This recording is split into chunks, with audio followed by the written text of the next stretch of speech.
Hai pelajar, saya Cikgu Kartik, Guru Pengajian Perniagaan Pusat Tingkatan 6 SMK Tinggi Setapak Kuala Lumpur. Okey, kita berjumpa lagi ya. Hari ini Cikgu nak bincang satu lagi bahagian berkaitan dengan pembuatan keputusan, iaitu sukatan pelajaran dalam pengajian perniagaan STPM Penggal 2. So hari ini kita nak bincang alat pembuatan keputusan kualitatif. Okey, yang kita bincang sebelum ni adalah berkaitan dengan alat pembuatan keputusan kuantitatif. Okey, di mana kita ada bincang dua bahagian. Satu ialah berkaitan dengan statistik deskriptif.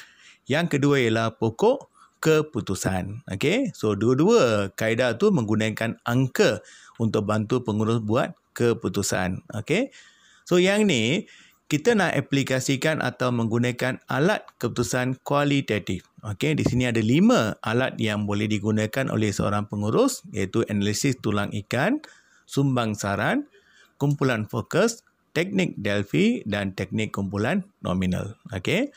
So cikgu akan bincang dua bahagian dalam bahagian ni. Yang pertama ialah apakah maksud keputusan kualitatif dan yang kedua berkaitan dengan analisis tulang ikan.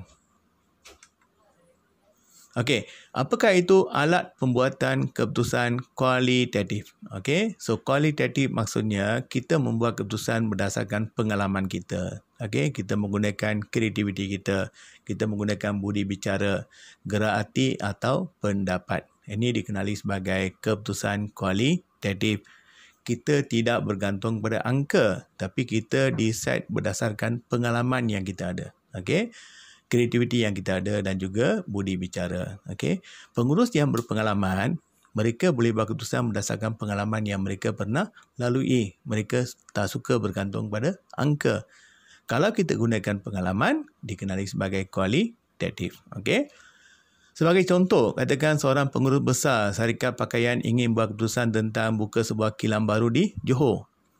Kalau digunakan alat kuantitatif, dia menggunakan angka, model matematik untuk buat keputusan. Okey, dia gunakan pokok keputusan dan dia buat kebarangkalian dan decide.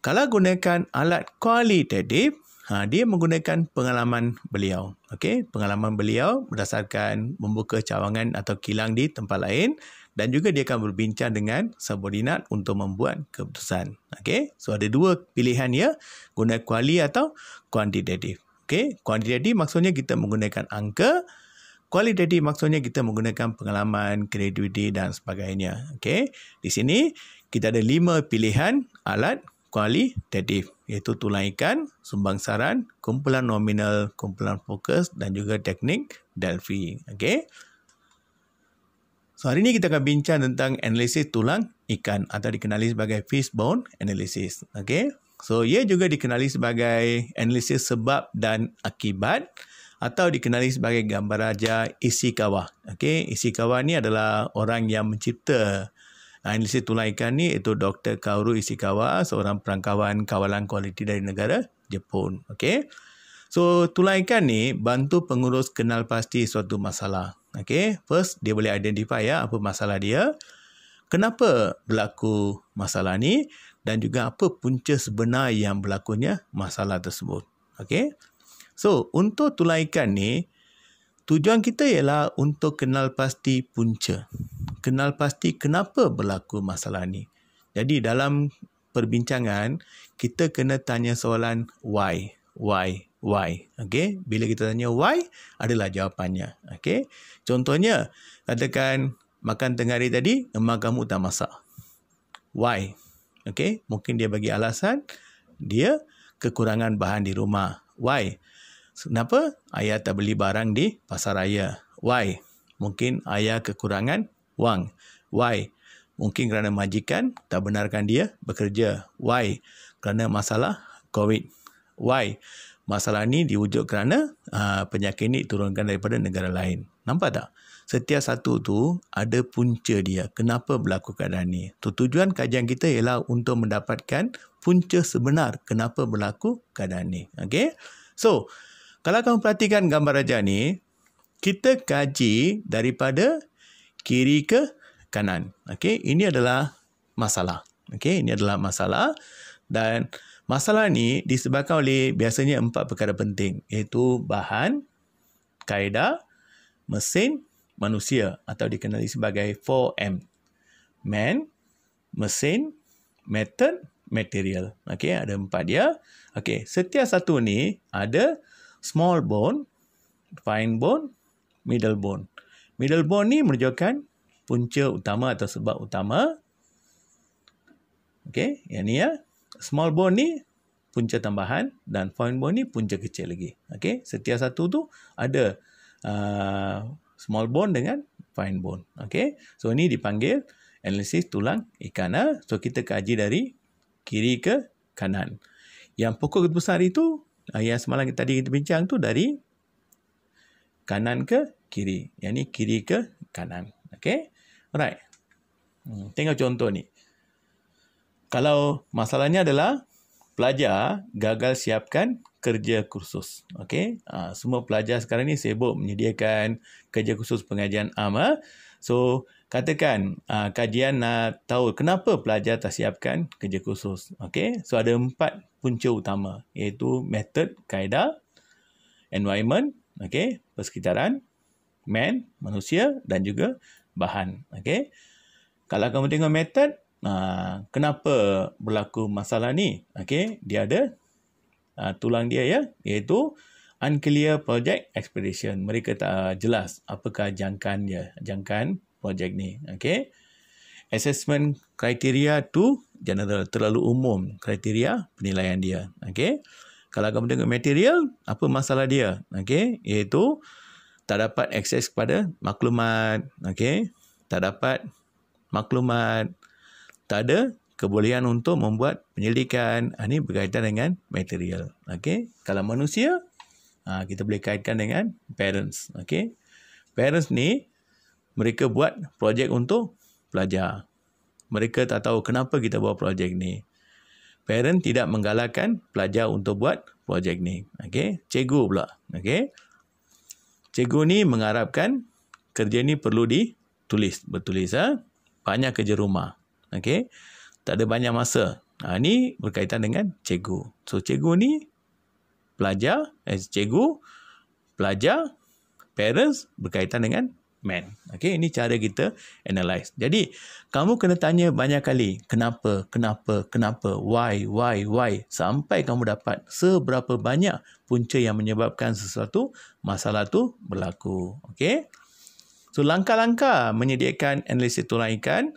Langkah pertama ialah kita kenal pasti isu atau masalah yang berlaku. Contohnya, dalam sebuah kilang, produktiviti rendah. Sebuah syarikat menghadapi kadar lanti-lanti pekerja yang tinggi. Kadar ponteng pekerja meningkat. Kualiti produk menurun. Ini berkaitan dengan masalah atau isu yang berlaku. Okey?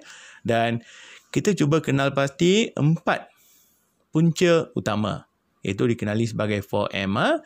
Man, mesin, method, material. Okey, manusia, mesin, kaedah, bahan. Okey. Langkah yang ketiga, kita kenal pasti punca-punca kecil bagi punca utama yang telah dikenal pasti. Langkah yang keempat, kita kenal pasti punca kecil yang berkaitan yang dikenal pasti sebagai punca sebenar. Okey, yang ini kita kena selesaikan. Dan langkah yang kelima, kita bincang tindakan pembetulan. Berapa langkah? 5 langkah. Langkah pertama, kenal pasti masalah. Langkah 2, kenal pasti punca utama.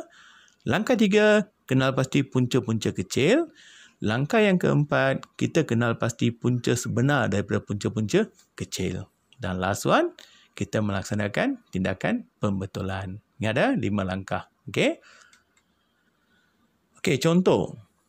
Pengurus besar sebuah syarikat pengeluaran pakaian sukan mendapati hasil pengeluaran kilang telah merosot. Dengan menggunakan gambar raja tulang ikan, jelaskan proses yang dilakukan oleh pengurus besar untuk mengenal pasti punca masalah tersebut. Ini soalan esei panjang. Okey, ingat ada 2 bahagian. Gunakan gambar raja. So, jawapan mesti ada gambar raja. Yang kedua, jelaskan proses. Okey, kaitkan dengan situasi ya, iaitu pengeluaran pakaian sukan. Okey. So, lukis gambar raja. Masalah kita ialah pengeluaran merosot. Langkah yang kedua, kenal pasti 4 punca utama 4M. Manusia, mesin, method, kaedah, material bahan. Ini punca kecil. Okey, punca kecil. Dan langkah yang keempat, kamu kena kenal pasti punca sebenar. Kenapa pengeluaran ini merosot? Okey, mungkin kerana masalah disiplin.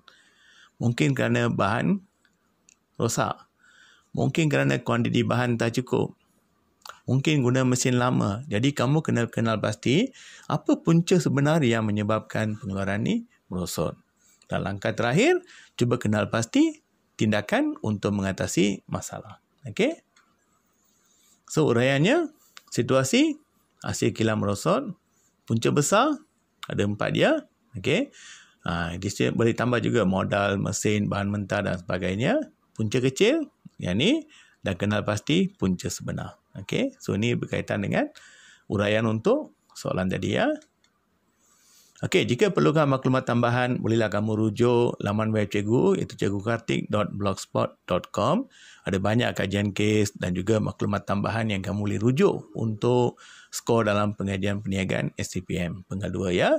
Selamat mencuba dan selamat berjaya belajar. Kita jumpa lagi ya. Bye-bye.